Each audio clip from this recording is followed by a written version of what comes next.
I'm pleased to introduce Jaime Gomez, who is with Habitat for Humanity. He's 2 months in there, but has a long history in the housing world. He worked at the Colorado Housing Finance Authority for 24 years before that, which is great. Britta Fisher, who leads the Colorado Coalition for the Homeless.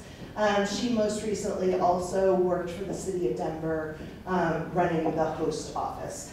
So she'll have some really good insight into both that community perspective and that government perspective. And then Jonathan Cappelli with the Neighborhood Development Collaborative. I think he's the longest tenured in his current job, but works with dozens of community organizations in the housing space to integrate and connect their work. So I think we're going to have a really good conversation today. I'm going to sit down and pose the first question.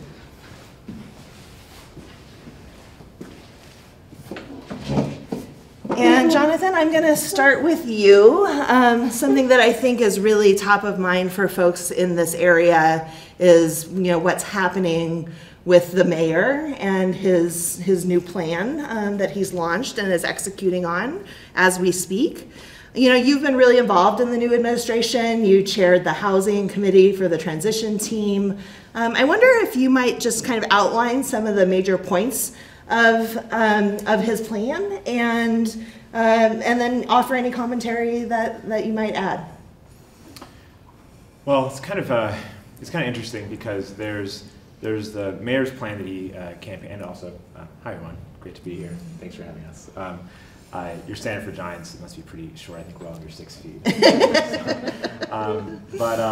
Yeah, so his what he campaigned on, right, was doubling the output of affordable housing. It was 3,000 units a year. Ending, or not ending, but getting 1,000 people on the street was 100 days first, right? There was all these different ideas that were like, his campaign promises. What was interesting about being on the commission, or the commission, was that it was before he actually, came into office. It was before his inauguration. So there was about a 3-week period where he convened some 500 or 600 stakeholders for all these different groups, every sector of the government, basically. You guys probably all followed some version of that because there was a whole blue about transparency. You can read all the reports now; they're all online. But he essentially had all these stakeholders make these recommendations. So that's all we actually did, right? We just made recommendations. And when you think about what his eventual sort of plan is going to be and what he's going to do sort of long term, I think the questions that he asked us maybe are interesting. And so he essentially started off with, what is hosts doing well? What are things that hosts could do differently or better? How can we really address involuntary displacement, increase home ownership, sort of, I guess what you'd expect. How can you solve homelessness? And then there's a couple key questions at the end, which were essentially, how do I do what I said I was going to do and double the output of affordable housing? And so, we had a whole bunch of different recommendations for how to do that. It's going to be very difficult, but it has to do with being open to a whole lot of other funds, federal and other state funds. Fortunately, he opted into Proposition 123, which is a foregone conclusion since it was his idea, things of that nature. So, in some ways, we all participated in a process that we knew was stakeholder, it was volunteer, it's non-binding. We'll see is kind of how I think about it for his overall plans. Obviously, he's executed a number of things like the homelessness emergency, which I'll let Britta speak to. One thing to note is, I'm actually curious your thoughts about it. I think it was a good idea, and I like how he's been going about it.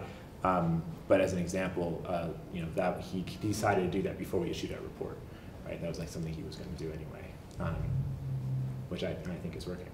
Britta, do you disagree? Sorry, I'm not the questioner.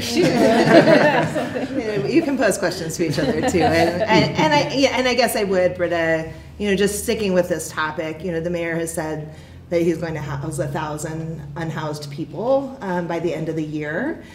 We've seen some things starting. We just most recently saw the dismantling of an encampment and offers of housing by reports of the press. I mean, I wonder just what is your perspective on that plan, and more broadly, what are some of the things that you've seen or know of that are most effective to address homelessness? There are several deep questions there, but I will do my best to concisely answer those. I think the homelessness emergency and House 1000, they're kind of together. So I'll talk to that. The thing is, in my former role at the City and County of Denver, I was in actually the most emergencies we had in the history of the City and County of Denver. So I've been in the Emergency Operations Center, and I understand that world. Disappointingly, there's not a lot of new tools that open up when you declare emergency. It does give us a venue with the Emergency Operations Center to move effectively across departments on some things, but it doesn't give the mayor new powers or money, importantly. So it's really about urgency and collaboration and effectiveness, and those are all laudable. But it doesn't bring a lot of new things to the table. So will it work? It will work in this way. It has created urgency. It has created attention. I mean, we were doing some of the very same things just months ago, right? But now there's new urgency, new attention, fresh energy, and I think that's fantastic. I think it's great to see the community rallying behind. We all want the mayor of Denver to be successful. We all want our community to be successful. Every part of the state wants to be successful on this issue. At the same time, do I think 1,000 people will be housed before the end of the year? I don't. I think that 1,000 people will potentially be in a much better situation than they are today, and I think that's still a win. But it's interesting for those who have been paying attention, the definition of housing changed just a week ago. And the housed outcomes went from candidate Johnston's version of a key in a door with a lease to now Mayor Johnston's housed outcome is 2 weeks in a shelter counts as a housed outcome. And so it's not that it's not a good thing. To get people out of unauthorized encampments is an exceptional thing to do. It's something that we work on every day as an organization and as a community. However, I think it's important for everyone to understand that housing with a key and a door and a lease is still a really important thing that people will still be looking for come December 31st. So we just have to keep that in mind and know that we have to keep working on the housing solutions while we're getting people one more step on the ladder, is how I hear Mayor Johnston talking about it, is that there's a continuum and he wants to get people to the next stable space. But I think it's going to take a lot more work and resource to get us to that many people housed. Can I add a comment? Yeah, of course you can. I just want to dovetail on what Britta said about even though there's an emergency order, you're right, it doesn't bring new resources, and some of the traditional resources that have been used to house homelessness are not aligned with this order. So you can use low-income housing tax credits to build new multifamily developments that house the homeless, but they're not really effective for shelters and some of the work that's the immediate part of the continuum that you're talking about. And so the alignment of resources that he doesn't have control over, that's where CHAFA and others have to make sure that they're working together to help solve this issue. I think you're right, the sense of urgency is important, but getting other agencies aligned is going to be really important. Yeah. And then the second part of your question that you asked is what's really effective?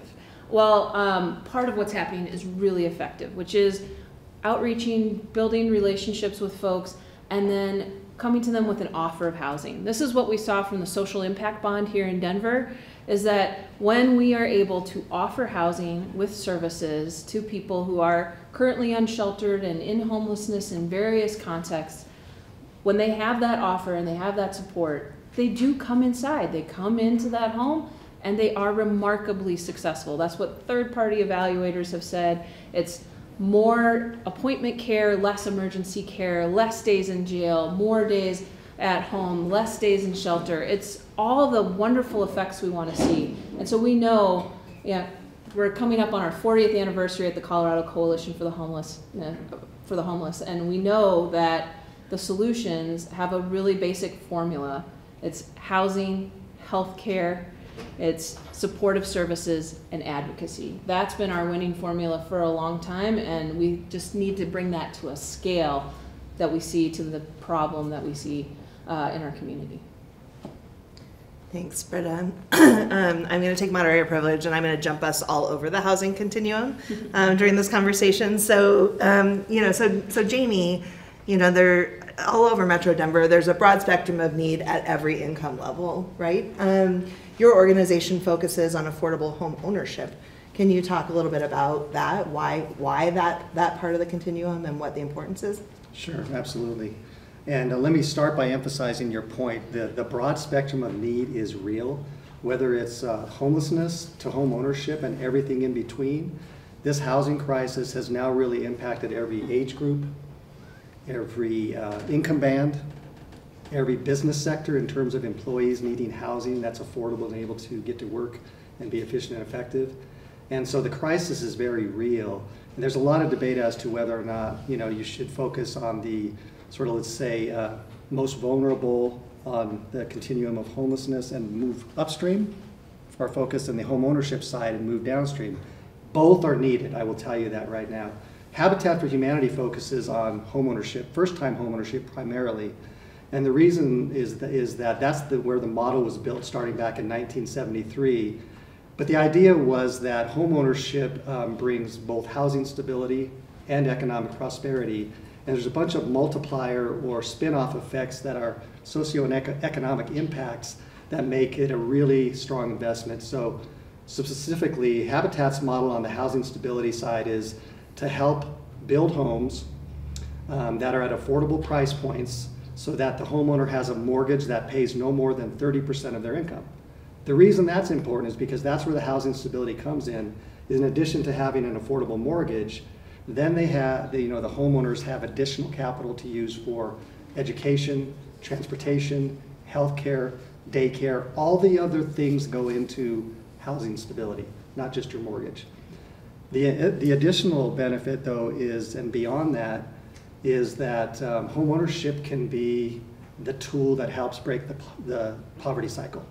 By earning equity and an asset, you have the ability over time for a family or an individual to have a trajectory in their life that helps you overcome generational sort of poverty.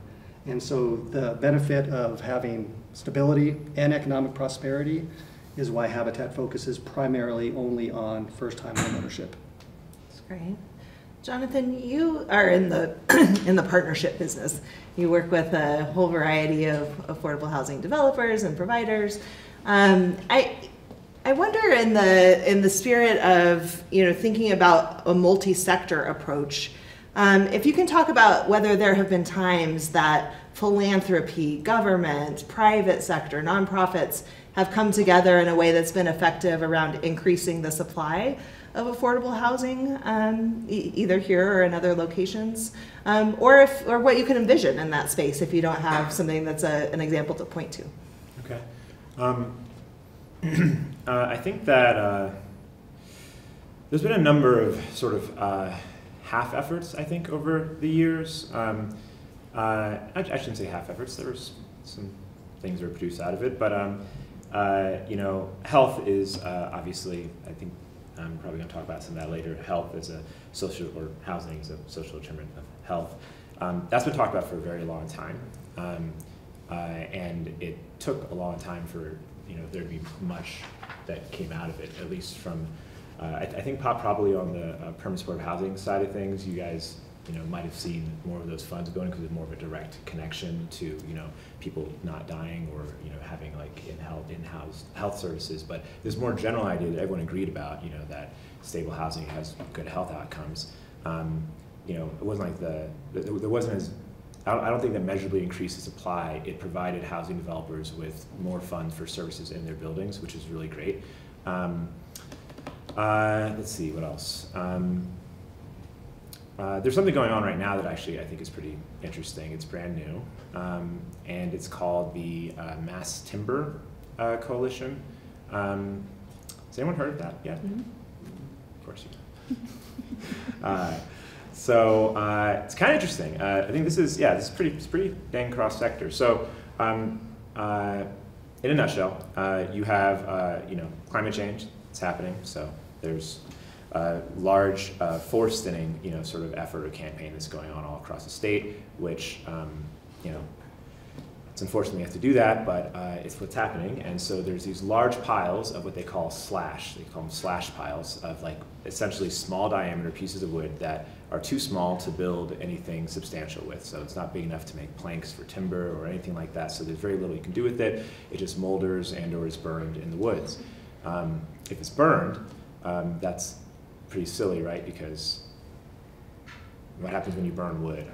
What's produced? What causes climate change? So it's just this ridiculous cycle of essentially feeding into itself. So, but other communities have done a better job of not, sort of continuing to foment that, or they found ways to reroute that wood into a product that's called mass timber, and there's a product under that category called CLT. I'll be quick, sorry. A CLT stands for cross-laminated timber. It's not extremely cheap, but it's cheaper than you'd think, and it's extremely strong. So strong that you don't need to have steel or concrete in your high-rises, which is really incredible.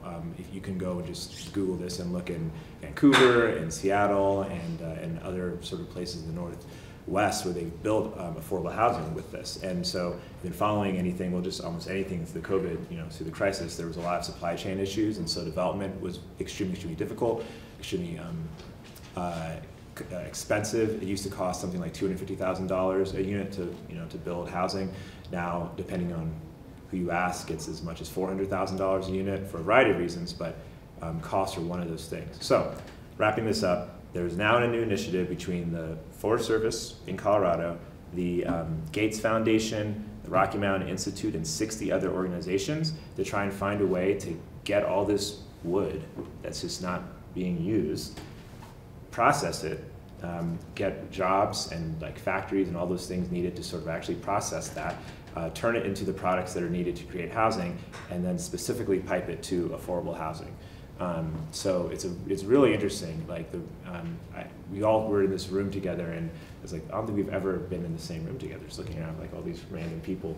So extremely cross-sector, pretty interesting. It's climate change, it's sustainability, and it's affordable housing, and it's workforce, all tied into one. Sorry for the long answer. No, that's a cool example. Thanks for sharing it. So Britta, I just asked Jonathan about supply, but I also know that the Coalition for the Homeless says increasing the supply of housing alone won't help. So could you talk more about that? Yeah, sure. I think the joke has been for more than a decade that the bird of Denver is the crane, right? Construction crane. So we've had a lot of growth. What we have seen is a lot more housing units produced as well, but we have not seen a proportional amount of affordable housing produced, and we certainly have not seen as much extremely low income housing produced. And when we look at housing, it doesn't really trickle down all the way, right? If we produce enough supply, it may in fact help at some of the moderate income levels. But we have 20,000, according to the Denver Metro Apartment Association, vacant luxury units in Denver. Do we have people that need housing? Yes. Is there housing? But there's a mismatch between the incomes that people have to afford it and the price point of that housing. So it's not just a supply and demand thing. It has to be the appropriate and affordable housing for the person and household's income. So we have to be intentional about what we're producing and preserving. We have a lot of affordable housing that will be coming up on the end of its protected period of being an affordable home, and we need to preserve that housing so that we don't lose any of that. That's a high priority. But we also need to produce housing that's affordable at the lowest incomes, what we often would say like 30% of the area median income and below. So think of a household earning $26,000 or less here in Denver. They are having a very hard time finding housing, and that's why we see more homelessness, is that when you have only 26 homes for every 100 households that are in that category or band of income, we have a huge problem, and we have at the 60% AMI level and below, a deficit of about 60,000 units here in Denver alone. When we take that statewide, it's more than double that. So it's a big need that we have. And when I talk about that, it's to galvanize all of us that if we really want to address this at the community level, it takes resources, because the lumber and the concrete that it takes to build that luxury unit versus the unit I'm building for somebody exiting homelessness, those costs are the same. So we have to say it's part of our critical community infrastructure that we have homes that are affordable to everyone in our community. And that means that we're going to have to subsidize that. In the city and county of Denver, there hasn't been an affordable unit produced without government subsidy for 2 decades. There's just not the math there to make it happen based on the costs of what it costs to produce a unit of housing. So we have to help to subsidize that. We have to do policies that will help to make that happen. And that's really hard. It would be easier if we could just say it was a supply side, but it's having the right supply that our community needs. So Jaime, I'd like to ask you to build on that as somebody who develops affordable housing. And in particular, I wonder if you could talk about how you keep the homes that you build affordable. How does that happen?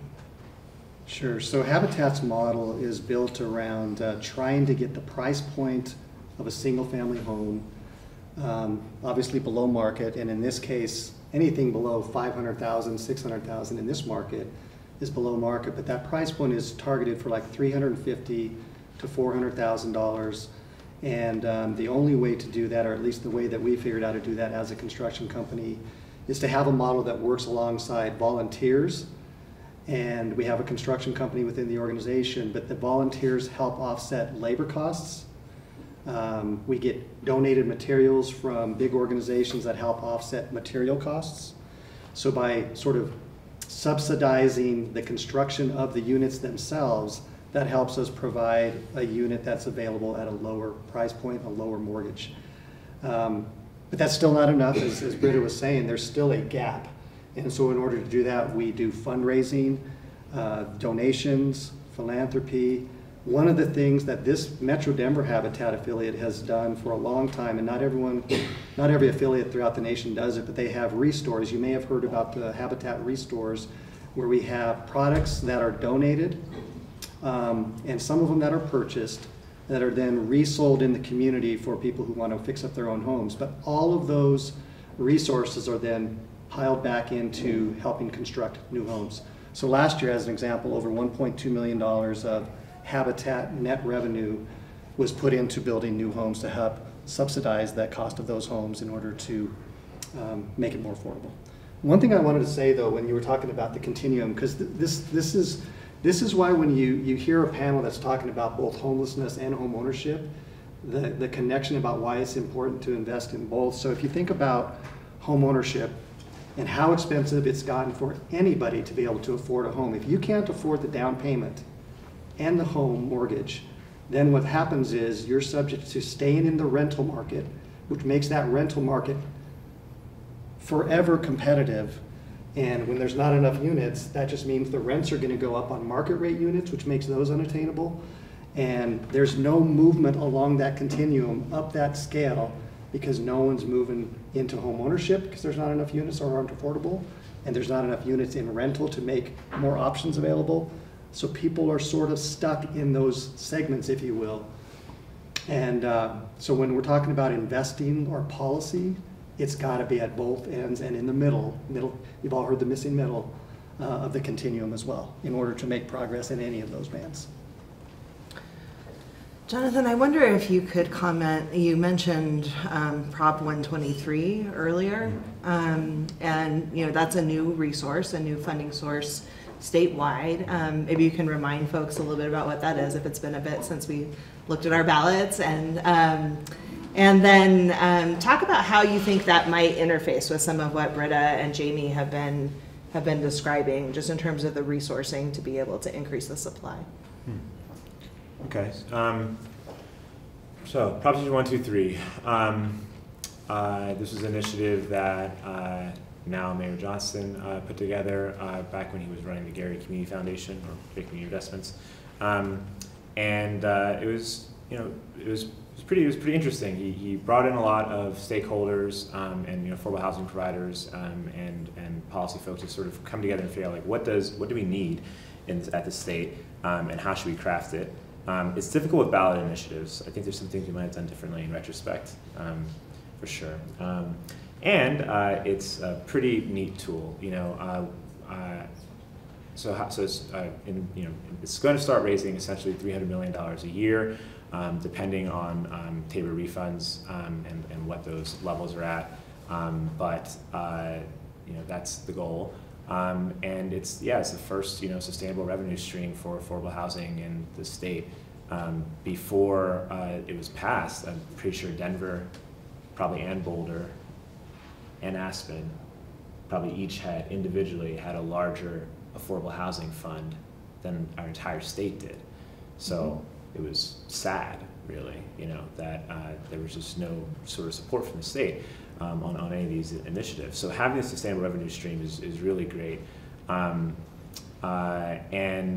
it's divided into a couple different programs. One is it provides some debt, provides another branch of it provides equity. There's a land banking component, which is really, really neat. There's not very many programs that I can think of sort of anywhere. There's like, this is just for land banking at the state level, and that's extremely important now. So to tie into your question, because of how difficult it is to find land and develop it. And so I'm going to get this wrong, but for the land bank, so when all the funds sort of came online and people started applying for it, I think there was 24 million more, what was it? Oh man, It's a lot more. It was a lot more, thank you. It was that everyone just clamored to the land banking program, and it was highly oversubscribed by tens of millions of dollars, so there just wasn't enough money for, like, in retrospect, maybe we should have done it all land banking. No, probably not, but it was, maybe for the first year, actually. So that's what the need is. Folks are saying we can't build anything right now, but the land is just like slipping away. So we have to go out there and buy it in strategic places, close to amenities and areas of opportunities and all the things that we think about when we're trying to find the best places to build our communities. So between the land banking component and just the fact that there's all this funding that didn't exist before, in theory, it should create a lot more housing. But any given fund is just a relatively small percentage of what we call a capital stack. And so, when Denver says it funds an affordable housing unit, what was your guys' average subsidy? It was probably 5%, 10% of it? 5 to 10. 5 to 10% of the cost of any given development, right? So there's 6, 7, 8, 10 multiple other funders, financiers, philanthropic entities that all have to kind of align to get you there. So any big fund that you see that comes online, it doesn't really matter how big it is, you have to imagine it, usually anyway, as having a relatively small percentage, along with a whole bunch of other funds. So, but it is revolutionary too, because, like if you can't touch the rim, right, then the hoop might as well be like a mile in the sky, right? So let's say that you're trying to get to funding a development and you are $1 million short. You're a nonprofit. You don't have the $1 million. The project doesn't work. So it's very clutch. It's extremely important that we have this fund. One cool thing about it, and then I forget what your other question was, but that's good. No, this is good. This is okay. Good. The most innovative thing that I'm most excited about, and we're hopefully going to start working on a little bit soon, is the tenant equity vehicle, which you guys may have heard of. but it's the first state program that I'm aware of that does this. Essentially, for all the loans the state gives out to entities, to cities, municipalities, counties that accept these funds, when they pay back those low interest loans, any income that the state makes, like any income at all, has to, not all of it, but a good chunk of it has to go back to the tenants that were living in the buildings built with those funds, in sort of a savings account, essentially. So just being a renter in affordable housing funded by Prop 123, grants you, equity over time, which just isn't done and probably should be done more often. So Jaime, we've been talking a lot about money, and money as a barrier, but I know there are other barriers to building affordable housing. Jonathan mentioned land. So I wonder if you could just talk about what some of those things are that you all experience. Yeah, one of them that's in land use is zoning. Having zoning available to be able to build single-family housing is, you'd think, readily available, but it's not available in all communities. And so oftentimes there's rezoning changes that are needed. And you've all heard the term NIMBYism, and whenever there's a rezoning change to help build habitat homes, which are serving 50 to 80% low to moderate income, there's a lot of resistance to having low to moderate income housing in certain neighborhoods.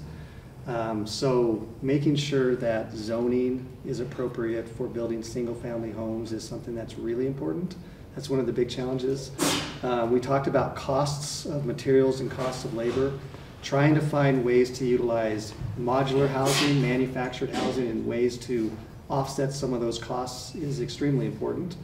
Finding ways to preserve existing housing is one way to ensure that, we always talk about preservation of affordable rental housing, but preservation of single family housing is also really important, because a lot of these communities can become blighted over time if the repairs aren't made to single family homes. So Habitat has a number of programs targeted to repair and renovation of existing homes, which if you're building in a neighborhood, building new homes like Habitat does, we try and make sure that homes in that neighborhood also have access to repair and renovation, so that you're building up the entire neighborhood, which ensures that those property values are kept high.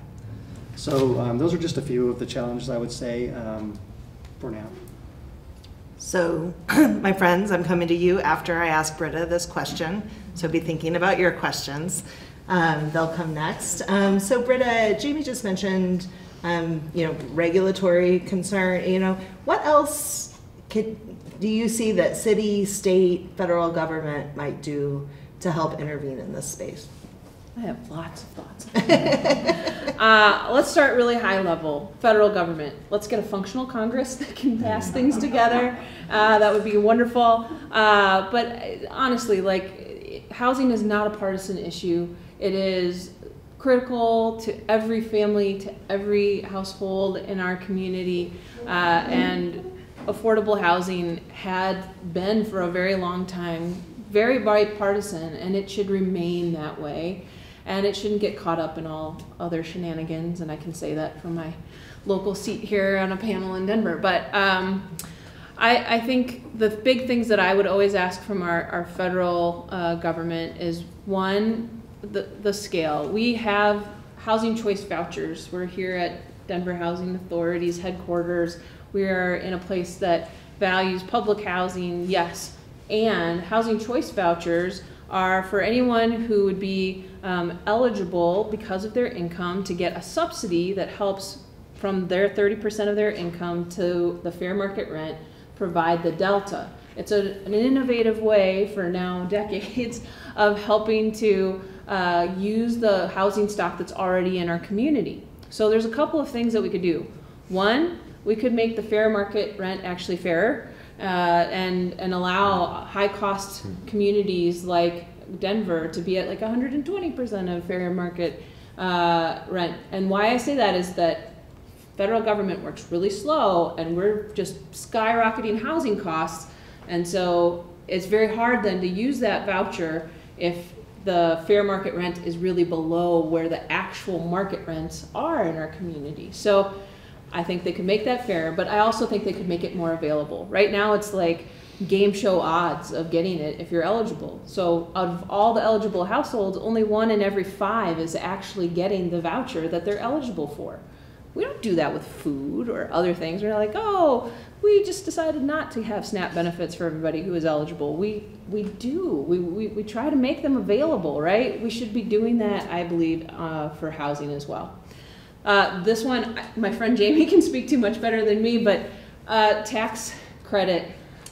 We need bond cap, we need more tax credit availability. We know how to make affordable housing. It's about having the scale. We could have a bunch more capital tomorrow if our bipartisan measures, like, and this is gonna be really housing policy wonky, but this is the right people to be talking to, is to change the 50% test to a 25% test. We'd have a ton more capital already with what we're investing as a country. And so we could do a couple of small things, is what I would say, that would make a big impact on tax credits. Yeah, and the thing I would say about that is, Britta's right. That already has bipartisan support on a bill that's been around for 3 years. But it's not moving forward because of infighting in politics. Everyone agrees that the low-income housing tax credit is the most valuable tool for the construction and preservation of affordable rental housing. And the 50% test that you're talking about would literally double the amount of proceeds available for that. But it's not happening because of politics. So that's unfortunate, but we still have hope. And it's kind of hilarious because historically, you know, yeah, it's bipartisan, and it's bipartisan. It's a perfect bipartisan initiative. It's for you know, people on the right. It is essentially tax credits for corporations, so fewer taxes. So that's great for them. And then if you know, if they vote for it, they get to say, well, no, I'm not funding affordable housing, and you know, giving our hardworking corporations a tax break or something. I don't know what they say. And then on the other side, the Democrats are like, whoa, it's not a tax. We hate, you know, we gotta tax all these corporations like a lot. This is an affordable housing program. So like, you know, it's a perfect program. Everyone gets away with, like, you know, essentially their priorities. And yet it still can't. And yet they won't do this. So I don't know, it's frustrating. So you heard of the perfect program is out there. At just by these panelists. Experts agree. But at the local level, I'll just go there and skip the state since we spent a little time on the federal. But at the local level, these are the exact things that I told Mayor Johnston in his first week in his office when he asked me to be there. One, I would work on regional funding. We don't have an issue that is specific to Denver.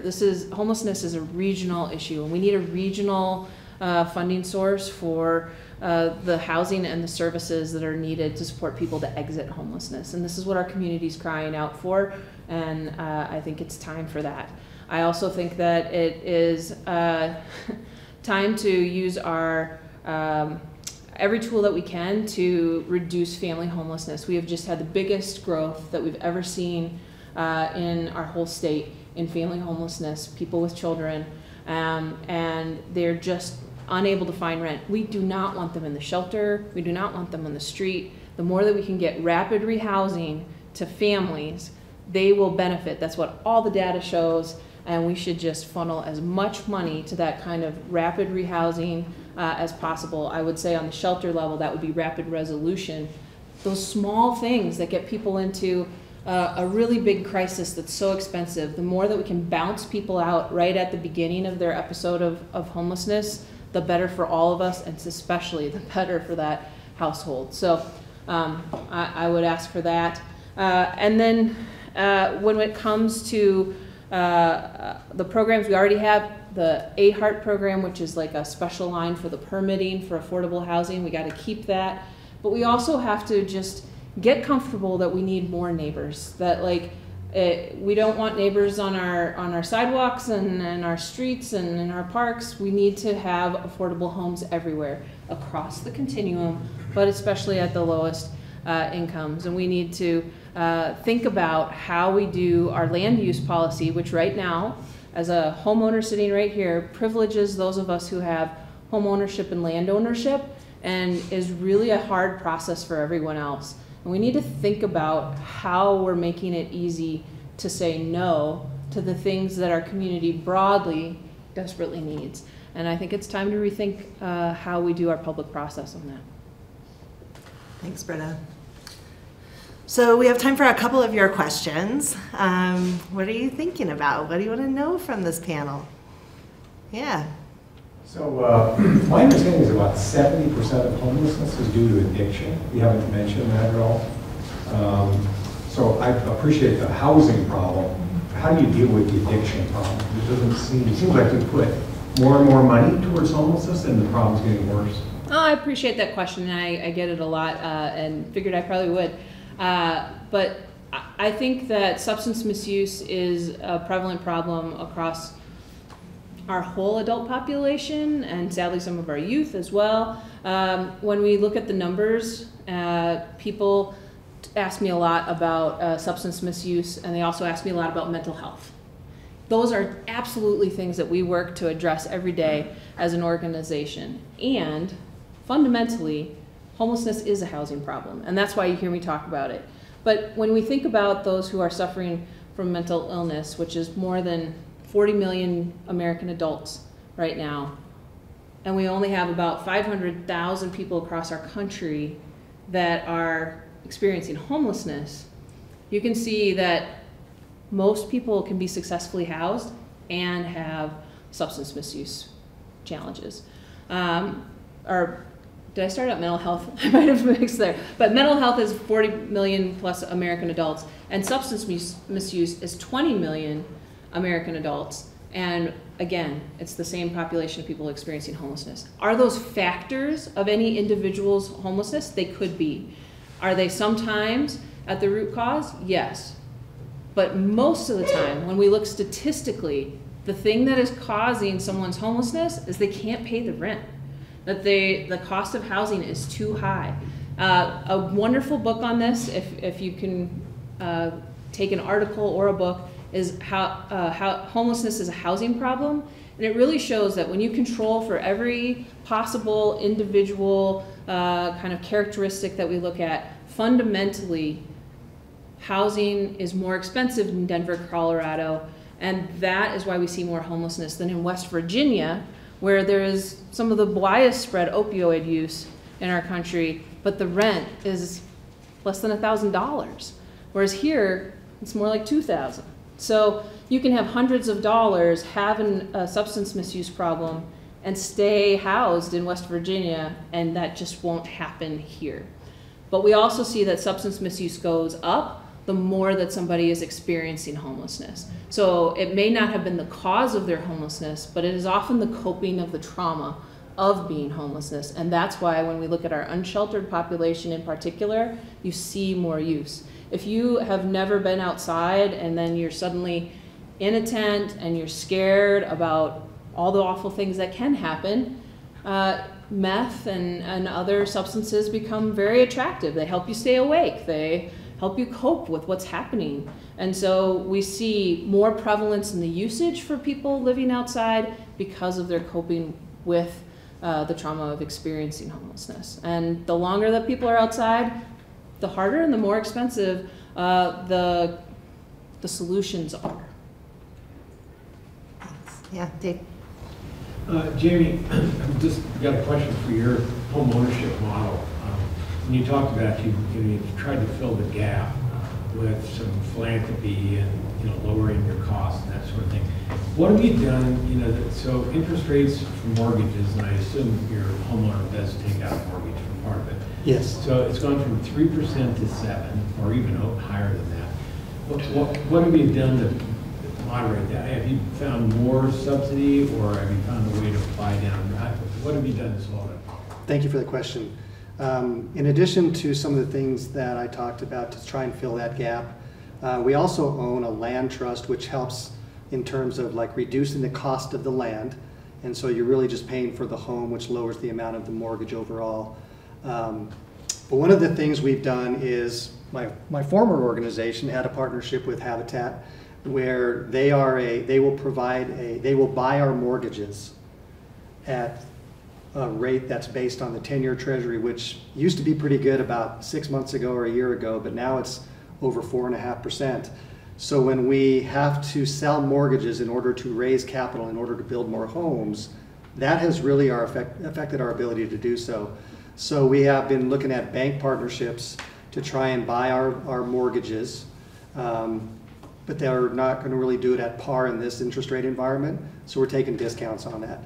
But the way to fill some of that gap is by sort of selling some of our portfolio in order to generate cash, which gives us the ability to build more homes. I would say the other thing, though, is there's been some really cool partnerships that have come about. I just want to mention one of them because this really goes to, you talked about public-private philanthropic partnerships. Well, one of them that we had was really with the Denver Housing Authority, where they had 11 row homes, and they had the right of first refusal when those subsidies rolled off. Those could be sold at market rate units, but rather than do that, they allowed us to bid on that portfolio. We bought these 11 homes, and we're going to renovate them and sell them to low-income single-family borrowers. And in addition to that, we had money from DHA and the City of Denver to help offset some of the costs of those. So automatically you have 11 homes that would have gone market rate that are now part of the inventory for affordable single-family homeownership. So that's a really good opportunity. These kinds of partnerships are out there. Just have to be really much more aggressive about asking for them and finding them. Yeah, I'm sorry. Hi, my name is Shelley Jensen, and I'm the CEO of an organization called We Fortify in Colorado Springs. We built the first tiny home village for at-risk youth. And so I agree with everything that you're saying, Britta. The problem that I see, and I can tell you that our only common denominator, and I'm glad you brought up addiction, is extreme family abuse, neglect, and trauma. We have kiddos in our village who have been adopted and unadopted. We have 3 whose parents left for the day and never came back. We have kiddos that emancipated out of foster care and are actually fairly healthier than the other ones. Kiddos who have lived in their cars for 3 years, couch surfed for years. So it's that extreme trauma. And then when they come into us, it's really even hard to get them to trust us. And a number of times they just fall asleep, and they sleep a lot because they've been in that survival mode for so long. So I think that one thing that I would like to see more of is prevention. I feel like we're always chasing this, and that's one of the reasons that we only deal with the age group of 18 to 25, and we provide wraparound services on site. And I think that we operate on 0.63 acres right now with 18 homes. So I think that if we could start focusing on prevention, we might get ahead of it, because you're right, we need to get the families housed, because those families are teaching their children how to be homeless. And we take care of them. So thank you. Okay, we'll take one more question. Yeah. There's been a lot of talk in the news about ADUs, and you talked a little bit about zoning as maybe being something that needs to be addressed. What role do you see ADUs as being able to play in providing more supply and also providing different levels of housing in all neighborhoods?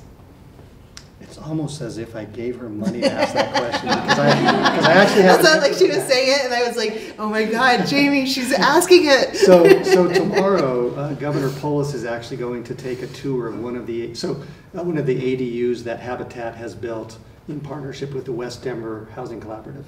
So West Denver Housing Collaborative is focused on ADUs, and they have the proper zoning in the West Denver neighborhoods. And one of the key factors is there's a lot of older homes and families that have been in those homes for a while that have built up enough equity to be able to afford to put an ADU on their property. And it absolutely is adding additional inventory. The issue has become, how do you finance a second mortgage in this interest rate environment, as Dave was talking about, where they might have had a loan at 2 or 3% or have paid off their mortgage, and now you're adding an ADU to their property in a 7 and 8% interest rate environment. You're adding more debt to a family that's trying to sort of move forward, and that's the difficulty, is how do you find cheap, subordinate financing that can help build these ADU units in Denver. And zoning is definitely an issue, but I will tell you that through that partnership, there's been 12 of them that have already been built in the last few years and 8 of them that are going to be built this year. So it's small scale right now, but if the funding source, whether it's Fannie Mae or someone else, would take the opportunity to put together a program to finance those mortgages at an affordable rate, ADUs could be a real big benefit for adding additional inventory in a market like this, where there are homes that have equity and land available on their property to do so. And it helps a lot of things, whether you're renting those units to low and moderate income families, or it's where you have families that are doubled up in their own home, generational families that are living together, and now you have the opportunity to keep them in housing in the neighborhood they grew up in. So I think it's a very viable opportunity, and I think that's why the governor's coming out tomorrow. He wants to know, how does this work, what does it cost, and what can we do to incentivize more ADUs? It's pretty restrictive right now, even where you can have ADUs. Do you see that opening up as these conversations continue? I think that is exactly where the governor is going, is trying to find ways to open that up, even to the extent that one of the issues is you have to have utilities that go out to those ADU units on your same property, and Excel is really, really swamped and behind the curve on that right now. So how can you make sure that that process is really efficient enough to make it work? But yes, absolutely, I think it's a viable alternative. I'm going to ask a final question of our panel. Same question to all 3 of you. It can sometimes feel really overwhelming to think about the breadth and depth of this issue. If you were going to speak to this audience and tell them one thing that someone could do to make a difference in affordable housing and homelessness in Denver, Metro Denver, what would it be? Can I answer the one thing with multiple things? I don't know. There's a reception after this. Yes, you can. I will too. Yeah, let me just say this. You've heard through this discussion that there is no one magic bullet that's going to solve the affordable housing crisis. There are multiple solutions that are needed. Every one of you and every one of us has our own network, our unique strengths, our own circumstances that allow us to help in some way, whether that's philanthropy, whether that's advocacy, whether that's supporting candidates who are doing the hard work in this area, whether that's running for office yourself, if that's something you would like to do. I would say whatever is what you're best at, whether it's your strength, your circumstance, your superpower, if you will, use that in the area that you're best at to help make a difference, especially for organizations that are so committed to the issue and are going to be working on this stuff 24/7 for the next several years. So use your one superpower to make a difference in either advocacy, increasing awareness, philanthropy, or otherwise. That's what I would say. I consider that one thing. Is that one thing? Superpower. That's your It's one person. Hey. It's one thing, yeah.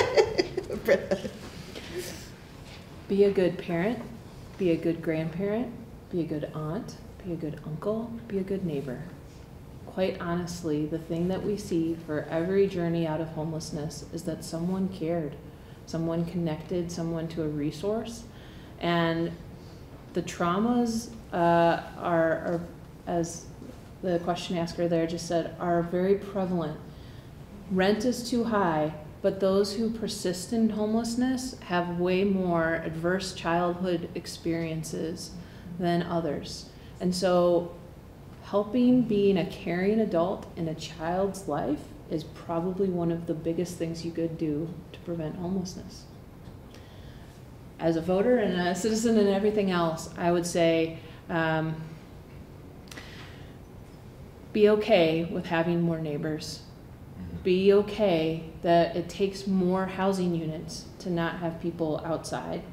We have to be okay with gentle density like ADUs, but also some bigger density so that we can really have the housing infrastructure that our community needs. Jonathan? There's a quote that I really like by Pericles, who's an Athenian way back in the day, like a really long time ago. Pretty far back. Pretty far back, the Peloponnesian War era. And he said that Athens was in turmoil during the war, and so like how will justice come? How can we create a just society? And he said justice will not come to Athens until those who are who are uninjured or essentially unaffected are as angry and indigent as those who are injured, right? And it's been really interesting working in this field for over the last 10 or so years, because it's a long time now, but we went from a place where no one really, people cared, but it wasn't a state issue. We didn't have the funding. Denver didn't have its own sustainable revenue stream. No one cared. I'll just actually say that. It didn't seem like it. It was not a voter priority. And then as soon as it started to, sort of reach and affect, people who look like, you guys, then all of a sudden, it became this huge issue. Middle housing is like this big thing, and everyone started just like, rah, rah, housing's the biggest issue in the world now. We have to do something about housing. Because my daughter's coming back from college and she can't afford to live next to me, or I can't buy a home for her. And it's like, this has been a problem for a lot of people for a long time. So the powerful thing I think about that quote is that if you are as angry and as, hurt without actually having been hurt as those who are being hurt, then you start to do things and you go and do things that actually help those people, where they're at. And the key, I think, the key is to essentially be motivated, let that motivation be far more powerful than fear. So whenever a new development is going up in your neighborhood and it's people who don't look like you, or there's an camera around the corner and they're doing drugs, and never mind that you're probably going to have a beer when you go home because it was a stressful day, half as stressful as theirs, guaranteed, but whatever. It's easy to sort of villainize that and then go out and testify against the development that CCH is going to put up. A lot of people in this room and just in this city support affordable housing, but it's a lot easier to be motivated by fear and anger than it is by general agreeance. So in any given public hearing, there's hundreds of people that are super against it. The ones who are supporting it aren't there, because it's, again, fear is like a greater motivator. So it's essentially, it's, if you really love this city and you care about these issues, let that love be at least as strong and as motivating as the fear and the hate that's fighting the other direction. Otherwise, they'll just always win. So that's what I'd say. Thanks to all three of you. So, yeah, go ahead. What impact, if any, do you think the new zoning thing in Denver, promoting affordable housing, allowing 2 additional stories of in the building height, if they do 10% of the housing for affordable, and I'm not going to go into the definition of affordable because to me it's crazy, but do you think that is going to have an impact? Do you know what I'm talking about? Yeah. Okay. Are you asking me? Go ahead. I'll ask anybody. Sorry. Okay. You're probably the best person to answer with your role. Okay. It is an important tool. It's like Britta and Jaime were saying. There's no single panacea, right? But that doesn't mean that just because it's not going to fix it, that doesn't mean it's not a worthwhile policy. If you have that attitude for every policy, then nothing happens. So it's an important tool. We really need, when nonprofits and housing authorities and all these other entities try to operate in this market, we're always at a disadvantage. We're not building. I mean, the market is building, 10 times as fast. I think literally 10 times as fast.